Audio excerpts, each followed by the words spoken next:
Mr. Dushyant Sridhar this evening. Let's speak with him. Mr. Sridhar, you need no introduction. You have been someone who has been talking about spiritual aspects for a while now. You write columns for various newspapers, and you have a point of view which is very, very well regarded. So how do you see the three temples in Tamil Nadu tie in with the Ramayana? Because what we are being told is that the Prime Minister is visiting those temples specifically that tie in with the Ramayana. So how do these three in Tamil Nadu tie in with the Ramayana? Okay. Namaskaram, Rahul. Pleasure talking to you and to all the Astikas and the viewers through your channel. These three temples hold immense significance. That said, every temple in Bharatadesham has significance, Rahul. That said, when we trace the steps of Prabhu Sri Ramachandra, right from Uttar Pradesh, which is Ayodhya, and then he was asked to go on an exile for 14 years. Then he went across Madhya Pradesh, Maharashtra, some parts of Chhattisgarh. Some Astikas believe even Andhra and Telangana. Of course, he touched Karnataka because of Kishkindha, and then reached Tamil Nadu, the state of Tamil Nadu, and then built the Setu between Bharatadesham and Sri Lanka. Okay. These three temples. First is Srirangam. So Srirangam is a beautiful temple town situated in an island formed in the fresh waters of Kaveri. So we have immense references even in the Itihasa Sreshtham Srimad Ramayanam of Valmiki, that the Kula Dhanam, the Kula Deivam in India, in Bharatadesham, we have this Kalachar, this culture, the Sampradayam of having a family deity. So the family deity to the kings of the Ikshvaku race of Ayodhya was referred to as Narayana or Jagannatha.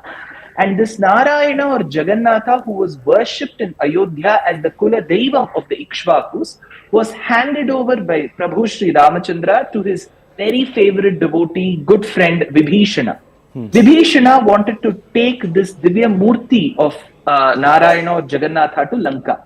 On his sojourn, he stopped by the banks of Kaveri, where another Chola king called as Dharmavarma was performing austerities for the Lord to come.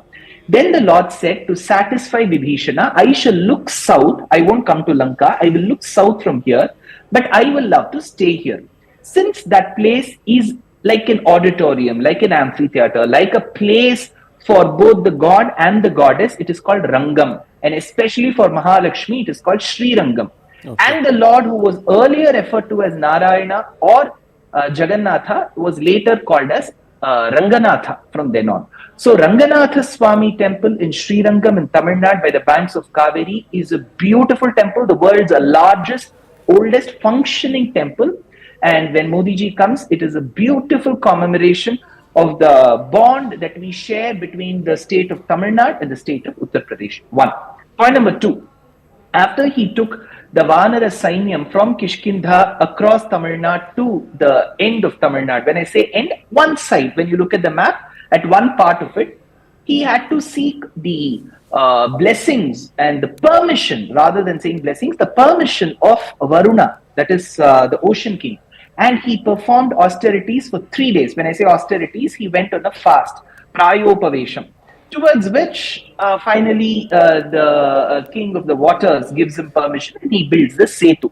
So the place where he reclined on a mat of Darbha grass is called Darbha Shayana Rama, and that kshetram is called Tirupullani. A few kilometers from it, when you cross the oceanic waters, is another island where you find the temple of Ramanatha Swami temple. Though there is no exact mention in the Ramayana, of course, certain Puranas like the Kurma Purana attribute that Rama worshipped Shiva in this kshetram. And since Rama worshipped Shiva, it is called Ramanatha Swami, and the kshetram is called Rameshwaram. Interestingly, in the Ramayana, when Rama narrates to Sita, he says, Atra Purvam Mahadevaha, I propitiated Mahadeva. Some take the Mahadeva Shabdam to be Lord Shiva, and some say it could be the oceanic king. That said, Rameshwaram is a very important Jyotirlinga Sthalam for many of the Shiva devotees, the Shaivites. And it also holds the record of having the longest corridor in this world. And our honorable ex-president, Abdul Kalamji, belonged to this place. It's a beautiful island. And this temple has contributions made by the Setupati kings. Something very interesting about the Setupati kings. They were the kings who were responsible for protecting the Setu constructed under the directions of Rama between Bharatadesham and Lanka. So they were the Setupati kings. The third is the end of Rameshwaram, which is called Dhanush Koti. Around the 1960s, mid 1960s, there was a huge hurricane cyclone that devastated the town so that many people died, many people had to migrate. Today, you cannot call it a bustling town, yet there is a temple which the locals believe to have existed over 100 years, and that is the Kodanda Ramaswamy temple, and that kind of marks the end of Bharatadesham, from which you will have Lanka from then on. So I'm sure Modi ji must have had a great council and advisory team that tells him all these details, and he, of course, as usual, religiously, sincerely adheres to these practices, and coming down all the way south to say that Rama is not for one state, not for one region, not for one country. He's universal. He's Sabke Ram. He's Sabke Ram, that's right. Now look, there is also a wider connect, of course, beyond Tamil Nadu with Lord Ram, isn't there? Yeah, there is. For example, in the state of Karnataka, where many tourists visit as the ruins of Vijayanagara, the Hampi, that place was earlier referred to in the Ramayana times as Kishkindha. And we had those two famous brothers of the Vanara clan called Vali and Sugriva belonging to that region. So Karnataka has a connect with the Ramayana. And we also have many beautiful temples for Rama in the state of Karnataka. One that comes to my immediate memory is Hiremagaluru. We have heard of Chikamagaluru. Chikamagaluru means the town given to the little girl. Hiremagaluru means the town given to the older girl. So that Hiremagaluru, there is a beautiful temple of Prabhu Sri Ramachandra. And if you come to the state of Tamil Nadu itself, Rahul, there is a temple in a place called Madhurantakam, where he's called Yerikattaraman, the one who protected Sampradayam, and he was visible even to the British viceroys. Then we have a temple in Tillai Valaham, where he's extremely pretty. Vaduvur is a place which is a must visit. I'm telling all the Bharatiyas, please have a glimpse of Rama and Vaduvur. There is a place close to Tanjavur called Punnainallur. There is a place called Pullambudangudi, and there is Velliyangudi, where he's Kolavil Raman and Valvil Raman. There is a place called Nedunkundram where he is doing yoga. So Rama is found everywhere in Tamil Nadu except for the hearts of a few politicians. He's there in the hearts of all Astikas in the state of Tamil Nadu. Coming to the state of Andhra Pradesh, there is a kshetram called Vuntimetta. And this is the place where Potanna, a great Telugu poet, composed the Bhagavatam in the Telugu language. It's a beautiful place, a fulcrum of Vijayanagara architecture. We have the very famous, world famous temple called Bhadrachalam by the banks of Godavari in the state of Telangana, which was constructed, the Murti was handed over earlier, but it was constructed by a great Telugu poet and a devotee in the 15th century called Kancharila Goppanna or Bhadrachala Ramadas. Of course, the Honorable Prime Minister visited the Kshetram of Tirupprayar in Kerala, where it is a Ramaswamy temple. In be it Maharashtra, where we have a large section of the Aranya Kandam which took place, because Shurpanakha, Garbhabhangam, Karadushana Vadam, which happened in the Janasthana region, which is the Nagpur region. Then we have Chhattisgarh that carries the Dandakaranyam forest. So Rama spent 13 years in Madhya Pradesh and Chhattisgarh. Today there are two states, but in that region he spent 13 years, where he met the sages like Sutikshna, Sharabhanga, Agastya and Valmiki. And Uttar Pradesh is, of course, the place where Ayodhya is, where he met his closest friend Guha in Shringiverapuram. Then he met Bharadwaja at the Prayaga Kshetram. Then he went on an internship for 6 days with Vishwamitra, where he could execute the orders that were given to him.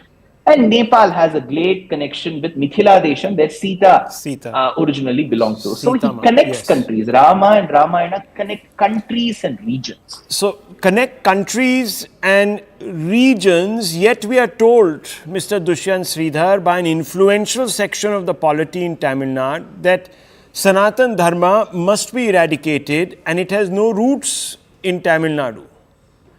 then how do we explain this connect with Sanatan Dharma's Maryada Purushottam? Okay, just for your information, Rahul, I don't have to tell you, you are an expert at this.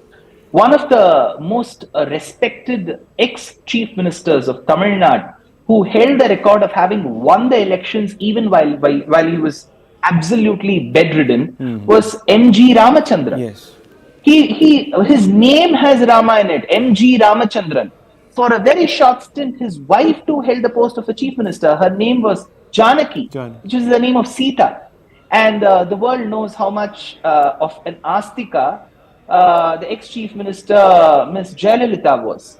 And to mention about Karunanidhi, yes, of course, he has a Dravidian past, a Dravidian present. But he took a serial on one of the greatest philosophers from the state of Tamil Nadu who influenced the school of philosophy of Visishtadvaita, which is Ramanuja. So he may not have agreed with Ram, but he took on Ramanuja. Ramanuja means the younger brother to Ram. So be it Karunanidhi taking a serial on Ram, Jayalalitha going temple after temple, two chief ministers having the name of Rama and Sita, which is Janaki, MGR and his wife.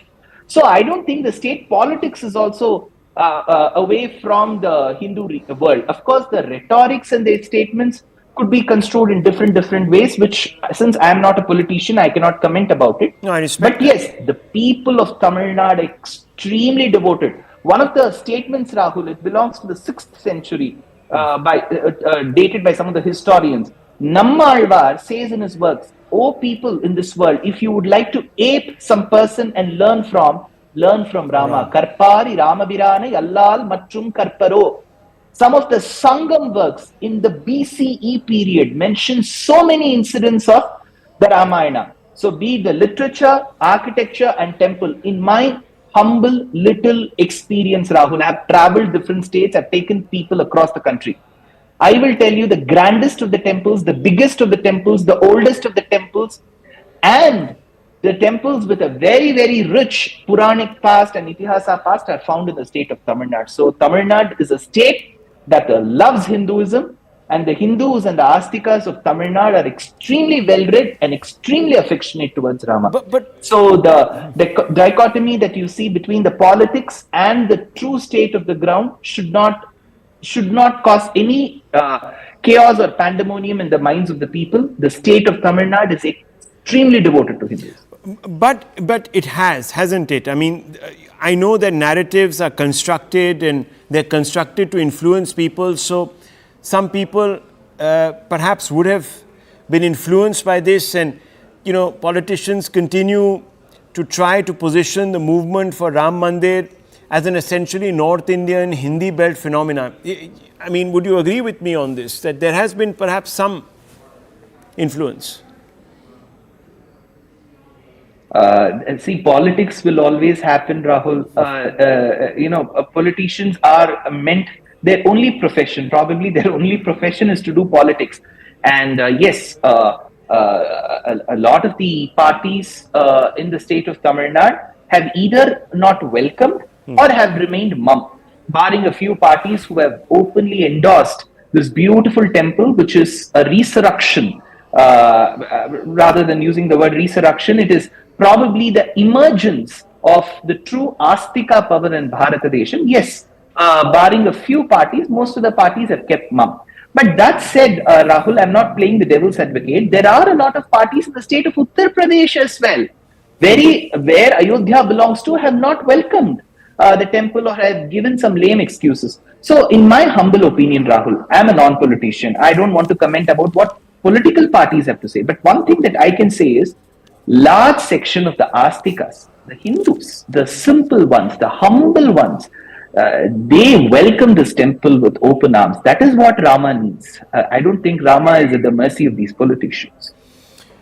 Well, thank you very much. Very nice speaking with you, as always, a fount of knowledge, Vedic scholar, viewers, Dushyant Sridhar. Thank you very much for taking out that time.